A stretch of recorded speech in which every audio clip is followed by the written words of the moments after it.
here, they're going to do something over there which, you may regret. But he, said, I didn't do anything wrong, so I go back.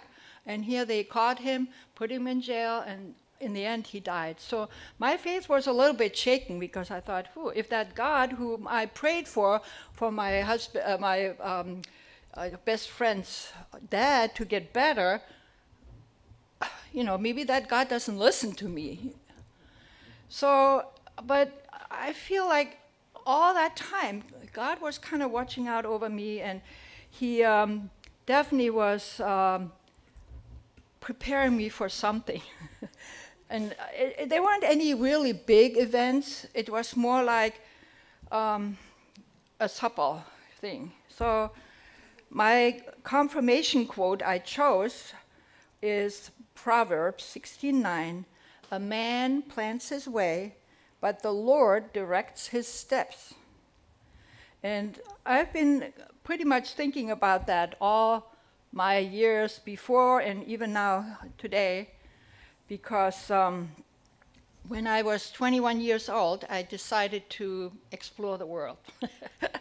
I got an apprenticeship in Switzerland for a year and a half, and then I was part of an exchange program between France and Germany. And during that time, I sought out all kinds of groups, encountering people like the Hare Krishnas, and Carl Jung in Switzerland gave, I heard presentations talking about him, and just many things which were really very moving in my heart, but I couldn't really find any real answers. And so one time even I went to see a cloister, a beautiful, big construction, and I thought, what are these people doing? Why are they going? Why are they excluding themselves from society and live, like nuns, or in that case, or in other places, men, being monks? And I always thought about this question, why people do certain things. And so in one of my exploration trips, and I'm an introvert, I like to be by myself. So I feel very comfortable going places, even exploring things on my own. And so one time I was lost. In Switzerland, they have 4 languages: German, Italian, French, and then another, something like Romanic or something. Anyway, I got lost in the Italian-speaking Switzerland. And I was happy as long as I knew, I was going someplace, looking at beautiful flowers and trees and valleys and behind the beautiful mountains and everything. But before I knew it, I thought, something is not right here. Where am I going? I don't even know how to get out of here. I got in here, but how to get out? And so then, actually, I became very desperate. And I made a pledge to God. I said, if you get me out of here, I'm going to do something for you. And so, that was kind of not really a turning point, but it was another step into the direction of, finding my faith. So when I joined in 1973, like I said before, Germany was divided. And I wanted unification, and it's not something an individual can purpose or even desire, or even our politicians don't get it done. But I feel that we all have something to do with it. Our hope, our desires, most of our thoughts and what we project, how we can make positive impact to our mind. Because if we put ourselves in the position where we always doubt ourselves, or where we think, we can't do it, then nothing will happen. So anyway, 1973, I came to America, only 4 months in the church. So I wasn't really speaking any English that time. I heard the lectures, I saw the diagrams, but I couldn't understand. So one night I said, maybe I have to check out this God, or whoever true Father is, because he was there in Belvedere. He lived in the main house. And so I went to the Holy Rock, and it was pitch dark, and nobody was out there, and I just kneeled down, I prayed and prayed and prayed, and I thought, okay, nothing is happening, but suddenly I had this impression, and I don't know if Father was there physically or spiritually. I don't know. It doesn't really matter. I had this impression that there was something there, somebody.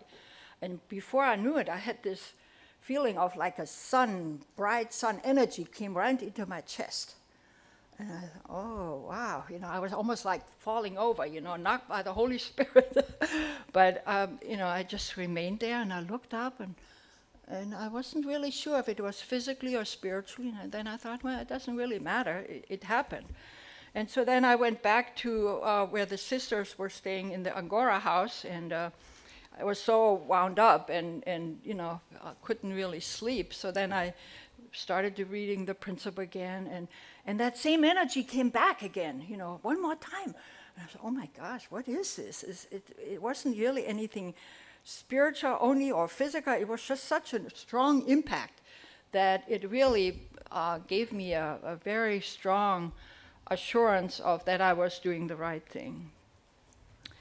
So, my course actually was very simple. I went witnessing, I went fundraising, I did whatever I was told to do, including cooking for 150 people in 43rd Street, or taking care of babies during the 3-year course, including my own daughter.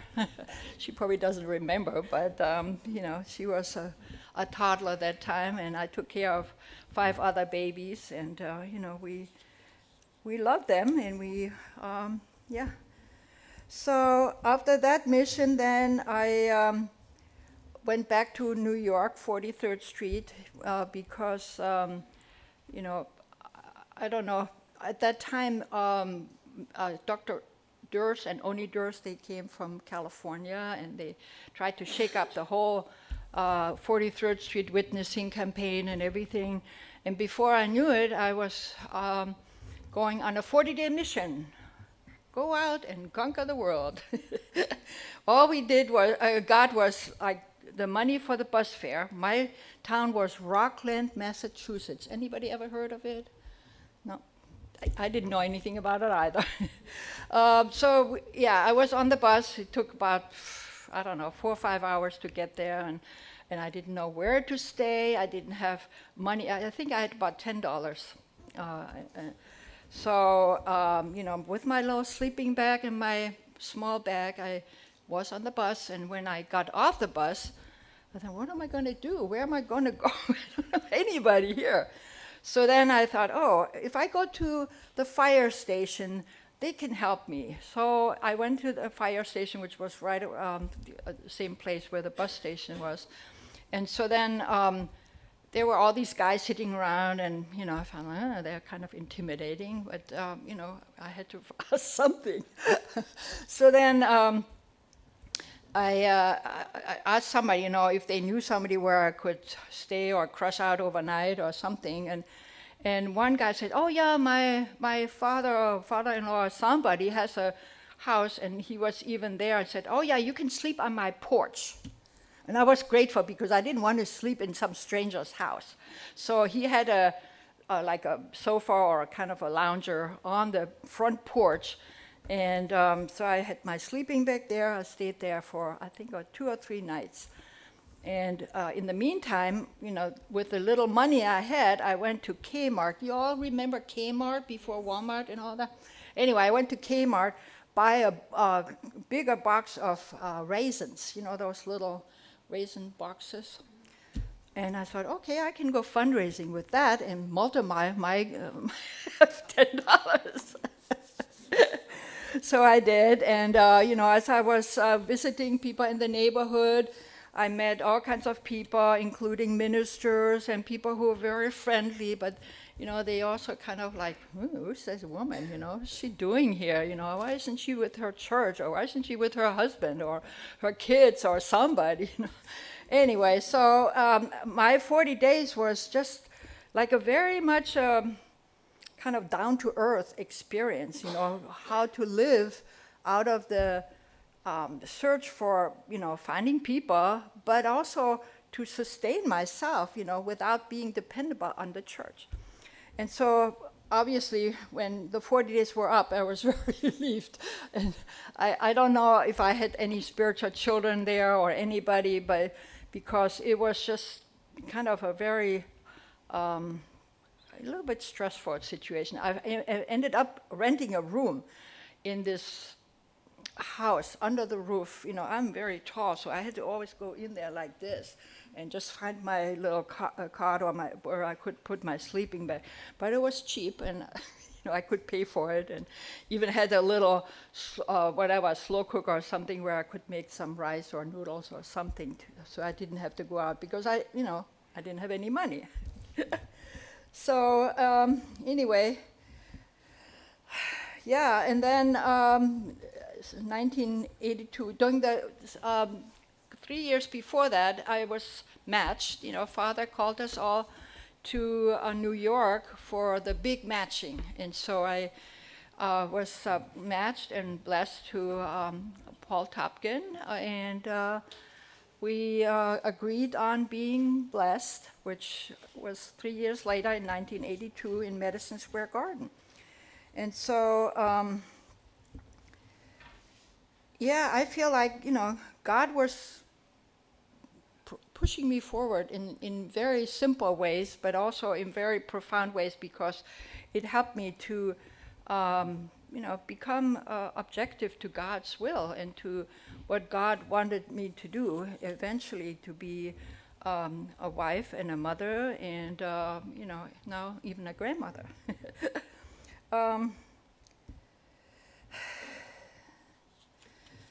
The big event of 1989, I don't know if you all remember, but for me it was very significant because that's the time when the Berlin Wall fell in East Berlin and opened up the borders, and suddenly people from East Germany were able to come into West Germany. And there were many events which came to that point, and people think, oh, it's the politicians who did it, or, Gorbachev came to open up perestroika and all that kind of stuff. But I think there were some other underlying spiritual conditions. Certainly, Hyojonim had one big rally there. And and we always say Father made all the conditions for these reunifications to happen. So then I came across this quote by Victor Hugo: "No army can withstand the strength of an idea whose time has come." And, we're all hoping and praying that eventually North and South Korea will be unified. So we don't know when it's going to happen. We somehow deep inside know it is going to happen, but how are we contributing to it? How can we make it happen?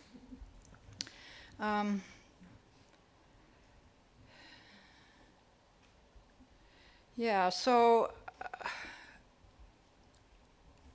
after we were blessed, because I was already almost 35 that time, I was allowed to start my family, and we have 2 children, one my daughter Yusan and one son Jason. And over the progress of their life of faith, they went to a program called SDF, which is for young people to do public service. And so during that time, we were also always thinking of how we can find a spouse for them, because that's our whole purpose, is to be receiving the blessing and to give, God children who can have faith in Him and who can continue the legacy of our true parents. So anyway, we found spouses for both of our children, and now we have a total of 6 grandchildren, and I'm very grateful that this could happen. In many ways, I feel like I didn't really do anything because God provided it all. And I know my husband was always very, he was very vertical, if anybody remember him, but he was just such a very also introverted person, and he was always very doing the right thing and being obedient and moving forward. And so when he passed, I felt like I lost my center at least for a while, and it's not always easy to continue without your spouse, but I know that somehow he's watching over us. Anyway, right now I just want to continue my way of life by serving others and loving my family here, because I visited my family in Germany just this past summer, and we had a family reunion which was beautiful and everybody had a good time, but they're not really interested in faith. They're not interested in God. They are not interested in spiritual issues. And I made once a mistake that I told my parents, "You're not my true parents anymore." And that it was probably the greatest crime I ever committed, because first of all, it was, I was very young spiritually, and my parents certainly didn't want to hear that. But I tried, to teach them the principle and reveal what I had learned, but they are not open for it, and including my other family members. But we had a wonderful time to bring the grandchildren. My brother has 2 children and 2 grandchildren now, and my sister the same way. And we just had a wonderful time together. And I think that's what we really, and thinking of the beautiful concert we had last night, we want to be together. We want to really create a harmonious atmosphere so people will want to come, because that's the law. God gave us this ability to attract people and to have this spiritual outreach. We don't even have to talk. People will come to us like, they want to be part of it if we create a joyful atmosphere. And so, anyway, I could tell you more about the unification of Germany, but we're all hoping that North and South Korea will come. And I had some interesting insights one day where I calculated the time periods. For instance, Germany was founded 1949, and 1989 the wall fell. In Korea, Korea was occupied 1905 to 1945, that's 40 years. From 1945 to 1985, Father did all the missions, and he laid all the foundations together with Mother and all that. And then from 1985 to 2025, that's another 40 years. That's the third 40-year course. And I understood at that point why Mother changed from 2027 to 2025. That's really the timeline we're looking for at this point, so that we can, all be part of this great breakthrough.